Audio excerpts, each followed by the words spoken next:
बिस्मिल्लाहिर्रहमानिर्रहीम इय्याका नअबुदु व इय्याका नस्तईन। मेरे पाकिस्तानियों, जब तक ये मेरे अल्फाज आप तक पहुँचेंगे मुझे एक नाजायज़ केस के अंदर बंद कर दिया होगा। इससे एक चीज़ आप सबको वाज़ेह हो जानी चाहिए कि पाकिस्तान में जो फंडामेंटल राइट्स हैं, जो हमारा आइन हमें हुकूक देता है, जो जमहूरियत है, वो दफन हो चुकी है। और हो सकता है कि इसके बाद मुझे मौका ना मिले आपसे मुखातिब होने का, इसलिए मैं 2-3 बातें आपसे करना चाहता हूँ आज। सबसे पहले, पाकिस्तान की जो कौम है वो मुझे 50 साल से जानती है। मैं पब्लिक में 50 साल से हूँ।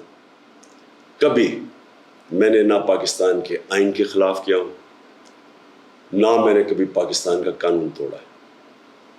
और मेरी हमेशा, जब से सियासत में आया, मेरी हमेशा कोशिश हुई कि मैं जो भी अपनी जद्दोजहद करूं वो पुरअमन करूं, आइन जो मुझे हक देता है पुरअमन एहतजाज का, उसके बीच में रह के करूं। आज ये जो किया जा रहा है, ये इसलिए नहीं किया जा रहा कि मैंने कोई कानून तोड़ा है, ये सिर्फ इसलिए किया जा रहा है कि ये चाहते हैं कि मैं जो हकीकी आज़ादी की तहरीक है इससे पीछे हटूं। और ये इसलिए किया जा रहा है कि ये करप्ट चोरों का टोला, इंपोर्टेड हुकूमत जो हमारे ऊपर मुसल्लत की गई है, ये चाहते हैं कि मैं उसको कबूल कर लूं। मैं आज आप सबसे अपील कर रहा हूं कि आपको अपने